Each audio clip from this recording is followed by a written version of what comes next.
I'd been boating since the early 80s and living in Plymouth for quite a lot of that time, taking a steadily increasing interest in the way in which the waterways came about and what their current history has been, the way people used them, the way people worked on them, and later on the way people built them. When we moved to Hertfordshire, I got interested in Hertfordshire local history as well, and then I came to realise that there were gaps. The histories of the canal, especially the Grand Junction Canal, didn't really refer to Hertfordshire very much, and the histories of Hertfordshire didn't really refer to the canal very much. And I started to take an interest in why that might be, and whether in fact there was no effect one on the other, or whether if there was some sort of story to be told.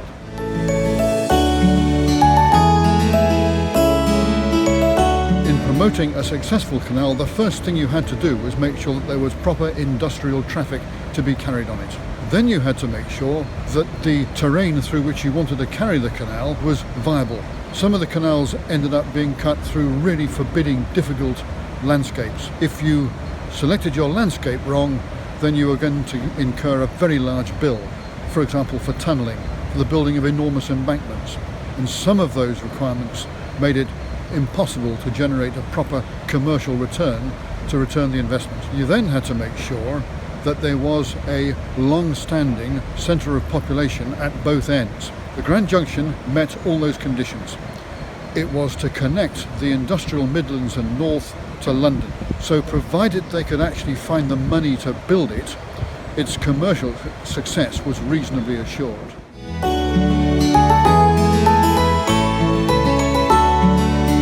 One of the most important users of the canal was the papermaker John Dickinson.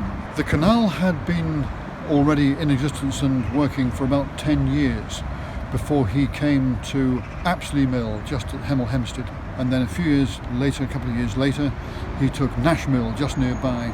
Fairly shortly after that, he joined an existing ongoing dispute with the canal company about water. And in 1816 he won the reasonably long-standing lawsuit which compelled the canal company to move the canal itself so that the water it was using from the River Gade up at Apsley went through his locks and through the mills.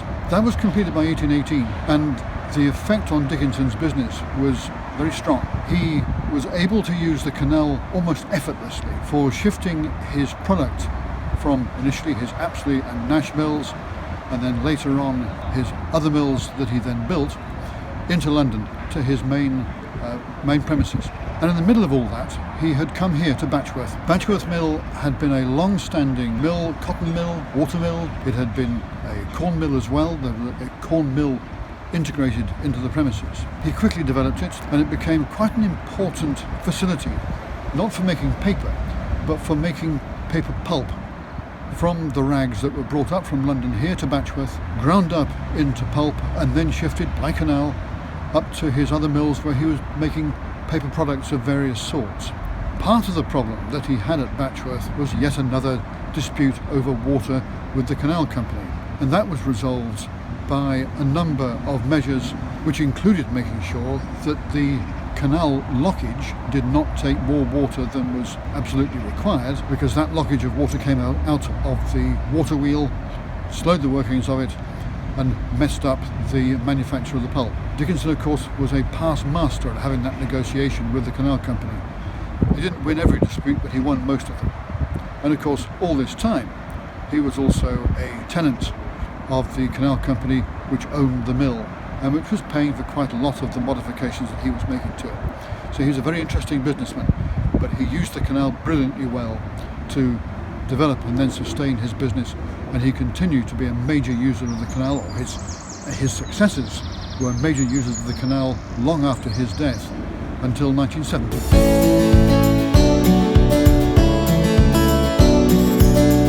One of the most persistent problems for any canal company was getting the water.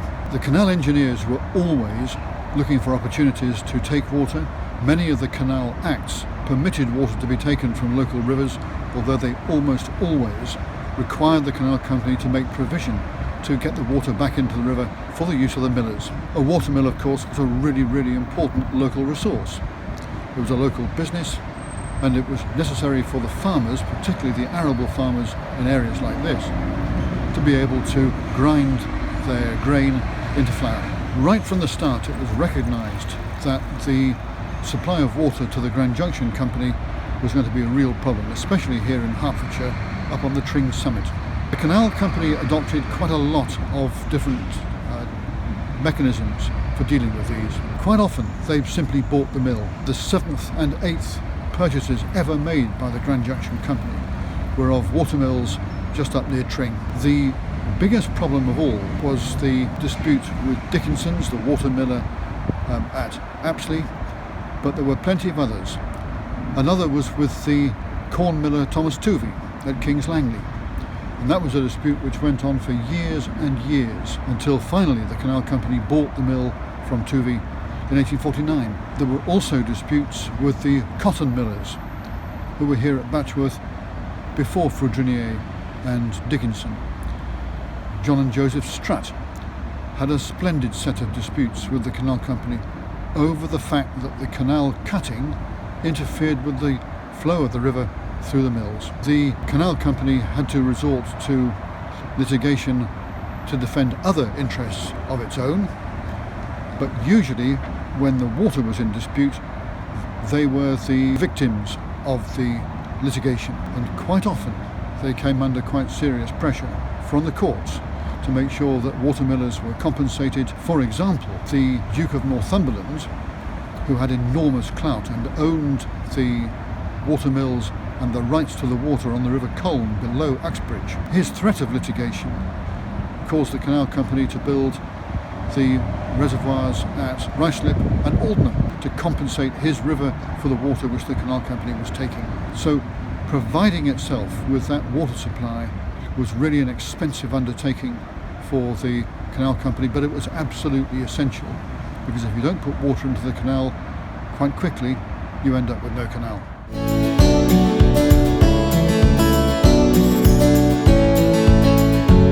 Commercial carrying on certainly this major canal connecting the Midlands and London was by seriously big players, and they were carrying very serious amounts of industrial goods, both manufactured, for example iron, and as raw materials, for example coal, limestone, timber.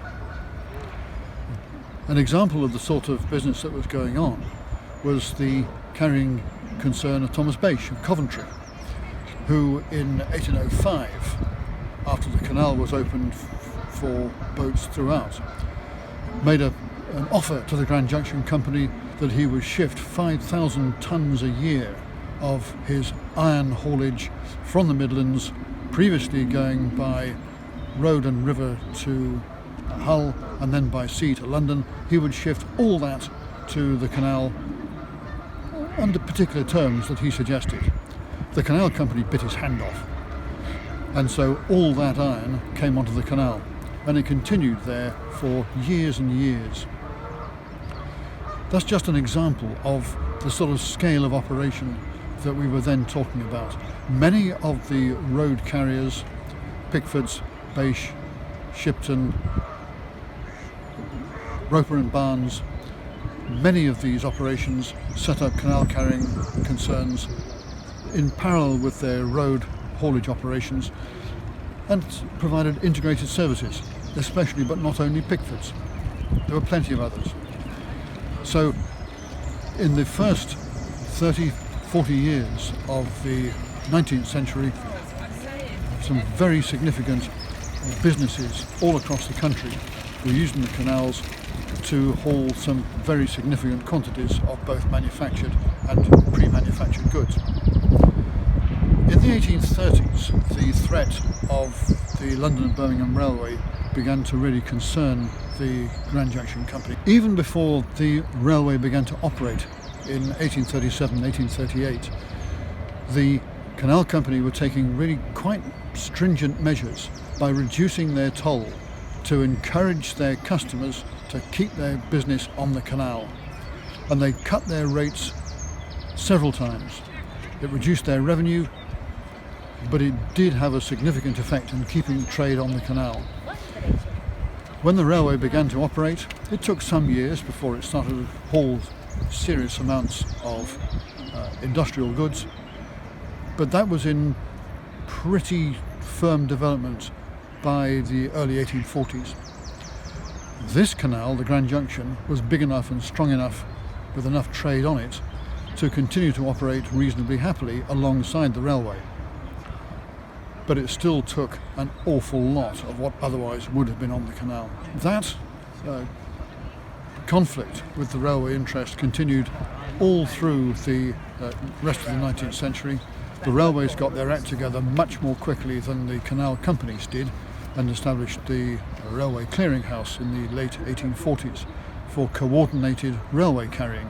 The canal companies never did that. So it was piecemeal that they were working through the rest of the 19th century.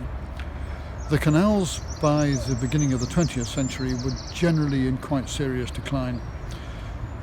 Royal Commission was set up in 1906 to look at how the water carrying concerns might be sustained and developed. Their report in 1910 was largely overtaken by the events leading up to and during the First World War. Canal carrying did continue through the war, although actually, oddly perhaps, it was in some neglect. Decline continued during the 1920s and 30s, accelerated during the 1940s because the canals got so little investment and their infrastructure was neglected.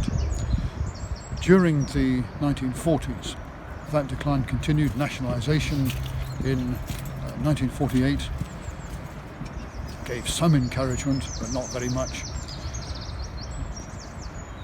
Canal carriers began to shut down their business. For example, the biggest coal carrying operation, Samuel Barlow Coal Company, shifted its very long-standing, very large water carrying of coal. All that came onto the roads in the early 1960s.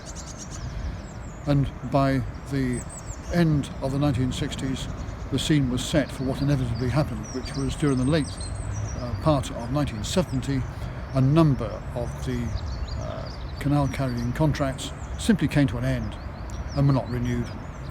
And suddenly, by the end of 1970, the commercial carrying days, certainly of this canal, suddenly were at an end.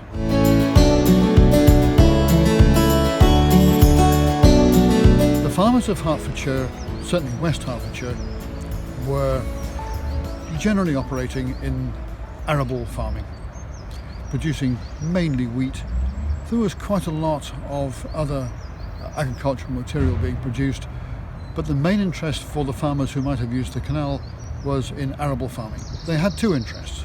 One was getting their product, their wheat, to the big London millers. Wheat is shifted most easily and most durably in grain form before milling. Once it's in flour, then it's not durable and very susceptible to getting wet. So by and large, if you're carrying wheat by water, you carry it as grain. The other use the farmer might have been expected to use the canal for was for the return from London of manure. And indeed, huge quantities of manure, both night soil, bones, ashes, rags, all sorts of stuff were brought out from London by water, often as return loads, for spreading on the fields of West Hertfordshire. You might expect that there would be a great deal of use made all across this area of the county. But actually, the canal suffers from a pretty fundamental drawback. If you're a farmer on the canal, then fine. You will take your stuff down to the water's edge, where there'll be a boat, sometimes your own, sometimes not. You throw it into the boat and you take it off to London. If you're more than certainly a mile or so from the canal, the problem is different, because you've got to use a cart to take it to the canal side. If you're putting it in a cart, you might as well keep it in a cart and take it straight to your market, especially if that's as close to our area here as London is. So by and large, the farmer, in my opinion, used the canal very much less than is often expected. And if you're on a farm more than a mile or so from the canal, you almost certainly would not have used the canal at all. There was just too much effort to haul the stuff to and from the canal, get it onto your fields. If it's coming by wagon or cart, it might as well stay in the wagon or cart.